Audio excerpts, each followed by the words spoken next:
Pincers of steel. The map is dominated by these 4 hills you can see lit up in white. We will have to take these 2 hills in the front before we can move any further. The objectives are marked in these red squares here, but I'm considering the ones lit up with the yellow stars to be my primary objectives, and the other ones more like bonus objectives. On the right side of the map, I'll be moving my armor up into an overwatch position as I move my mechanized under the cover of smoke to assault that hill. On the left side of the map, it's basically the same plan, except we're also going to be moving into the town at the same time. These are my forces. You can pause to look.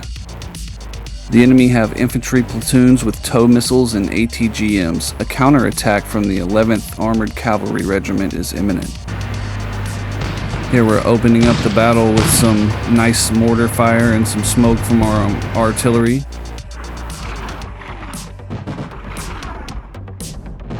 I probably should have not put it so far forward. I could have put it closer towards my side. That probably would have helped a bit. BTRs charge across the field.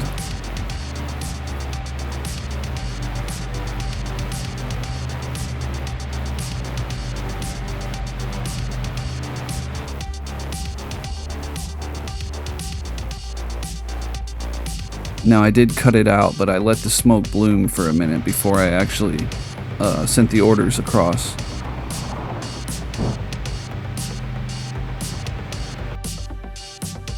I sent an airstrike onto that hill to go ahead and start softening it up before my guys move up to it. We'll follow that up with some artillery here pretty soon. I debate whether I should have dismounted further. I probably should have. This was probably too early on the dismount, but who knows? It worked out pretty well. Here we are on the right side of the map, putting my armor and some grenade launchers in Overwatch as I dismount some of my infantry.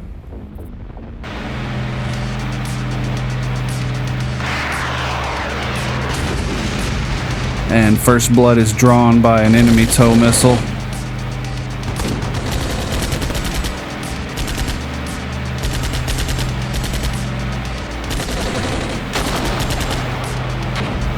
And then they're gonna miss a law shot there.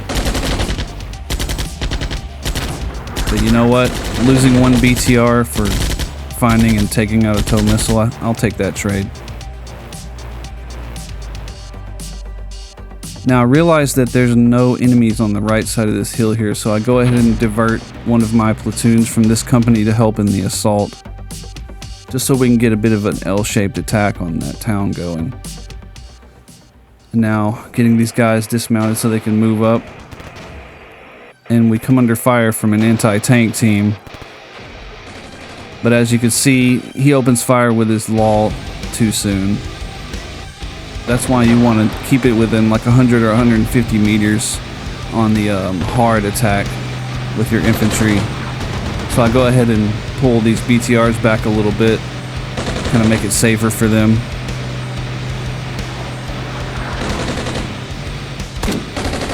Now, since that guy is engaged and I already know he's used his ammo up, I go ahead and sneak across a scout team to get into one of these tall buildings in the little Birdom.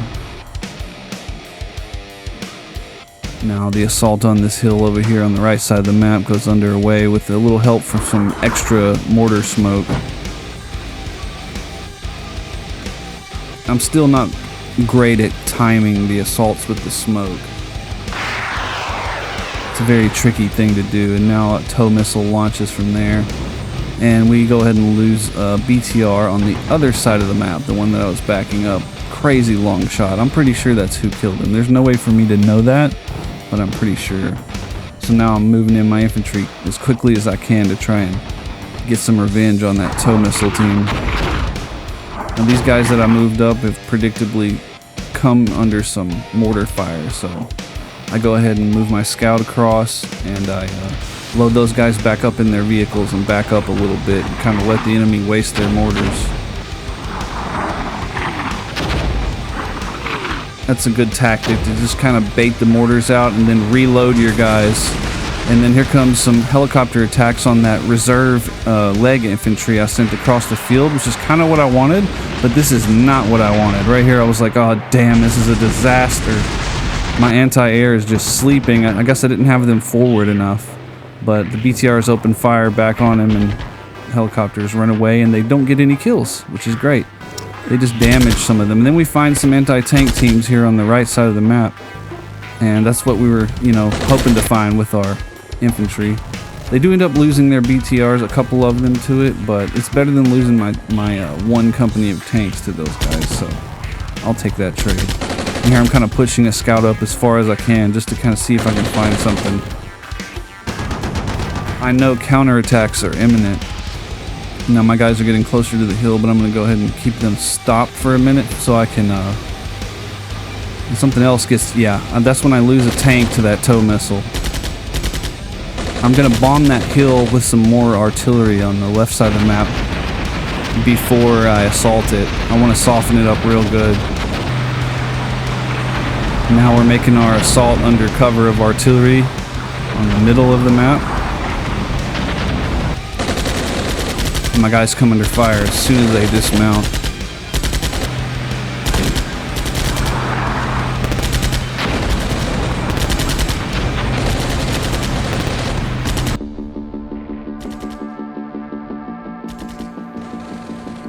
And there goes the other anti-tank guy. Charge!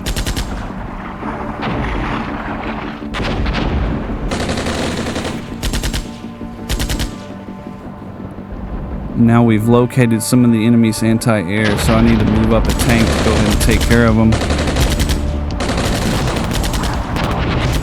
By now I'm trying to get my guys garrisoned into these buildings so they can have better fighting positions. I think they take a grenade launcher grenade and they take a couple of casualties on their way in, but it's to be expected.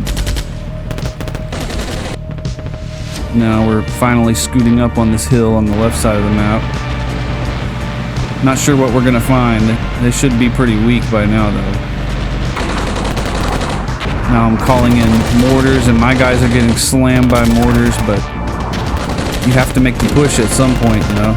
And there's not much I can do. I don't really know where the enemy's mortars are, so I just kind of have to get my guys into some overhead cover, hope for the best. Now the battle's raging on. Some serious urban combat going on. I decide to go ahead and scoot my tanks up on the right to try and attack that anti-air position I found. Now that I know the enemy's anti-tank units are dead on the right side of the map.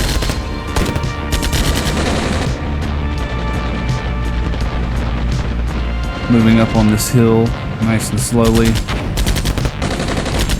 Still taking mortar fire in the center, but we're making progress on these guys.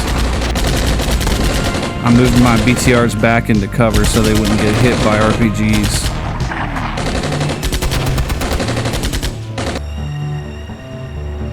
And now my tanks are moving up.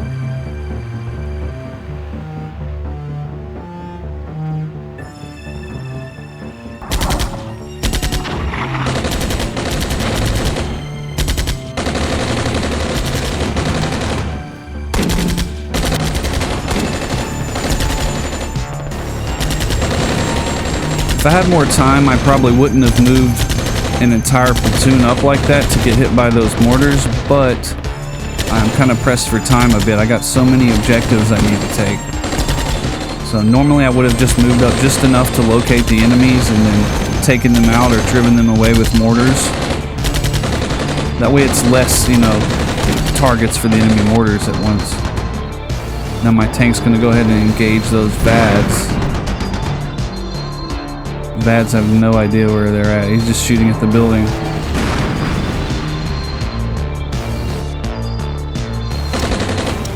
Now we encounter some light resistance on this hill over here, the survivors of that massive barrage.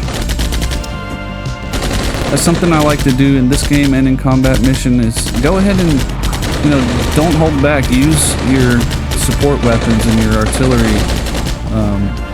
Go ahead and use it on those first few objectives so you can get a good powerful start, especially in a map like this where those hills can be good fighting positions, because often if you take out enough of the enemy's force, you can still get a victory, even if you don't take every objective. That's why I marked some of them as primary and the others as secondary.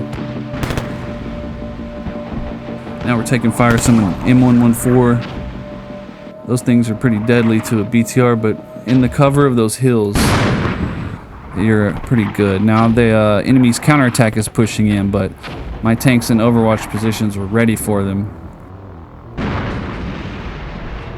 So they kind of just get melted by my guys. We took some pretty light losses over there, you know, a couple of BTRs to those law teams, but nothing too serious on the right side. Now here come my bombers again. I'm going to go ahead and soft up the center of the map, that main city objective. It's supposed to be heavily fortified, so I dedicate a lot of my firepower to taking it out. My tanks are pretty well concealed over here, just, you know, doing their best. They're T-62s, they're not super accurate at this range, as you can see.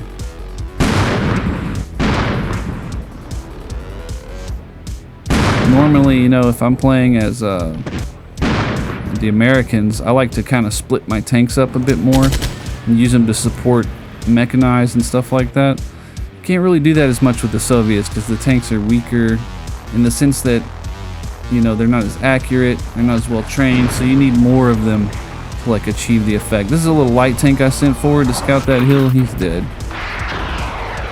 But that actually worked out really well because that's how I spotted, you see where this guy's shooting, I spotted another enemy tow missile team on the far side of that left side of the map hill. So that was actually a worthy trade. So now I'm gonna move in some guys to go ahead and take them out. If that hadn't have happened, I probably would have lost a lot of vehicles trying to move further up on the right. See, I start bombarding them with artillery. Sometimes that's how it is as the Soviets. You gotta, you know, trade some scout vehicles to kind of gain information.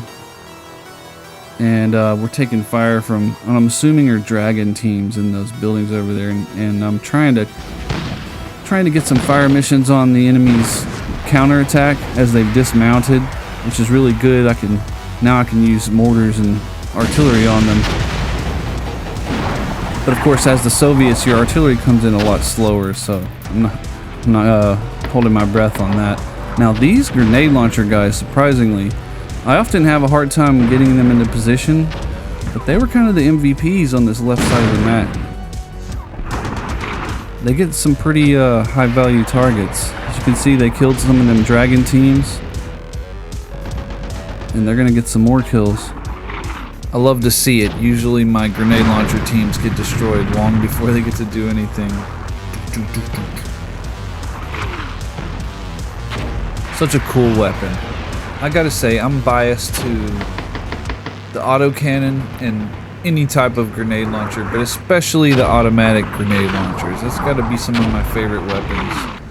I love the idea of a high rate of fire with enough firepower to like punch through fortifications and lightly armored vehicles. And you know, as you can see with the Bradleys in Ukraine, even you can mess up a tank pretty bad with an autocannon. I just love them. That's autocannon, my favorite. Automatic grenade launcher, my second favorite. RPG is probably going to be my third favorite, just for like the vibe of it. You know, it's hard to explain. I love a good RPG shot. For them, what's the RPO? Isn't that like the thermobaric one? Those are brutal. Now my VDV moves in to clear that little village back there in the back and kind of start creating a pincer attack inwards.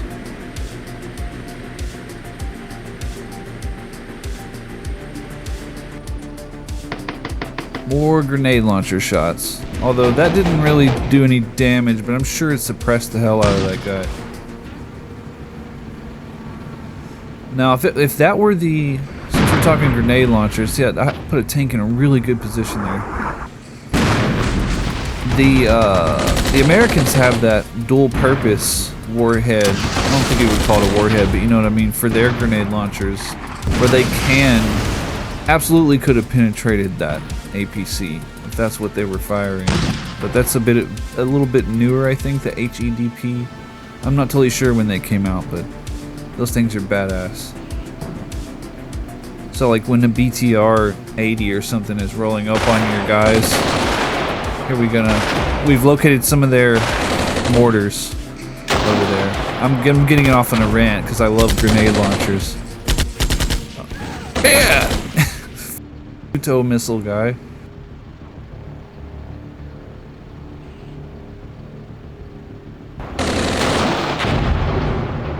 And we make a big mistake. I stopped. I don't know if I had unload on contact on, or if I probably compulsively unloaded them on contact. I should not have done that. It cost me another vehicle with the guys inside of it, which is like, we perform well enough to where it's okay, but I would have preferred not to lose them. I should have just powered through the ambush, or just went through that forested area on foot. But really that wouldn't have been acceptable because that's not an objective. That back area doesn't even overlook the objective. I should have just flown through there. I might have lost one, but I would have saved some lives, at least the whole platoon. And now I'm moving in on this other area where I heard some mortars coming from, and we found them. So the VDV is proving themselves very useful so far. And now I'm moving up on this objective on the left side of the map, this little town over here. Now, my grenade launchers killed a lot of the enemies that were in here. There were some mortars in here and stuff like that, and they just poured it on them. So it isn't too difficult, but unfortunately, I moved that BTR in a little bit too close, and someone got him with a law. Now I'm doing some final bombardments, all the rest of my artillery on that center objective that's supposed to be heavily fortified. I want it to be as weakened as possible. Now we've taken this little village over here. That's such a good feeling when your BTRs actually find targets and support their infantry. Such a good feeling. And now I've formed up an assault on the main objective there in the middle. There goes that last mortar.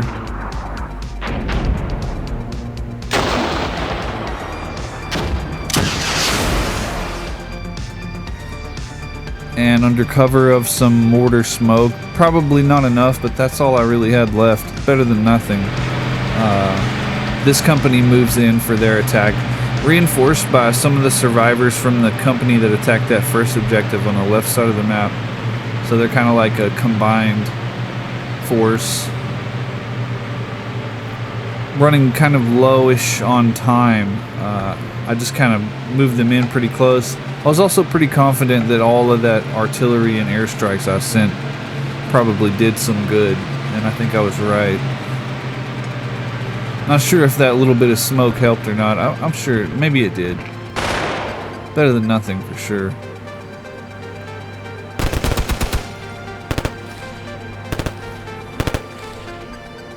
This is my VDV, is it? This is my VDV moving in? Yeah. This is my VDV moving in on their objective. Cut out the part where I was kind of commanding all those guys over there. You can see I've already made it across that field. And then, yeah. Supporting them with artillery as they advance inward.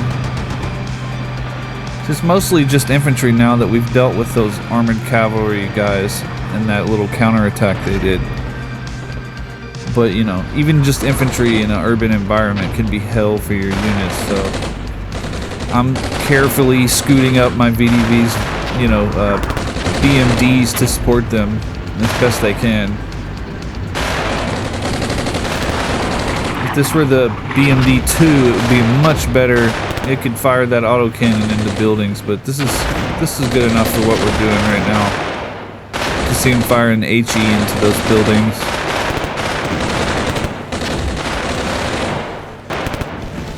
Unfortunately, I failed to destroy the enemy's anti-air. Now they're just laying down fire into us. It sounds like the sound effect in Star Wars when an energy shield gets hit.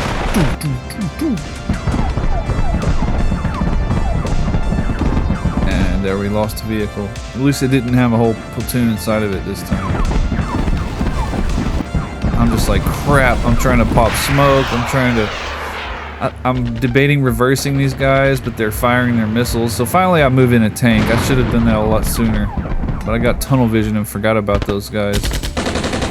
For like 30 minutes I forgot about a whole armor platoon on the right side.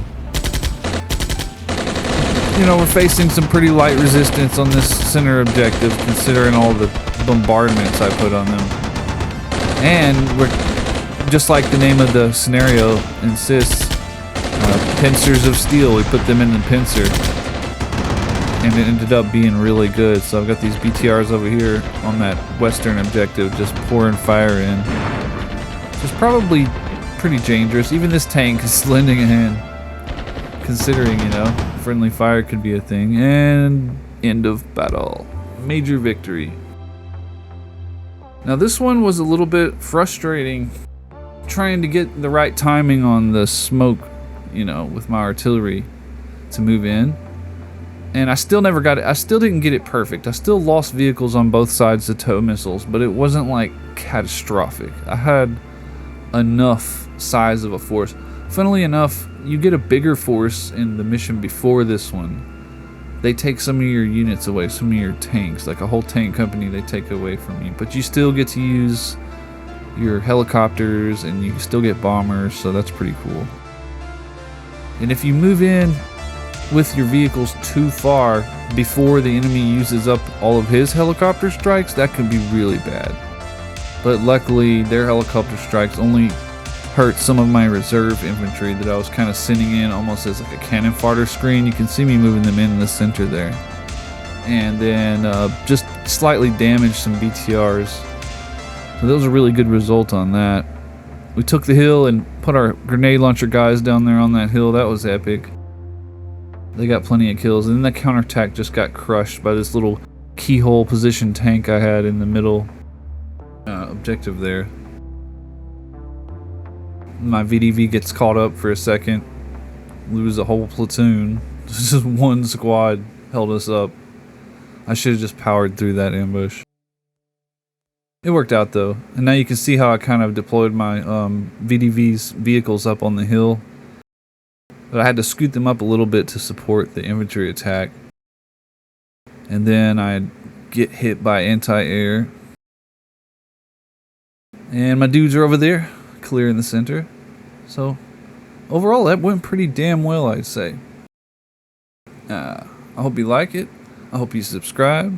If you stayed all the way to the end, you're a real one. Thank you. I'll see you in the next one.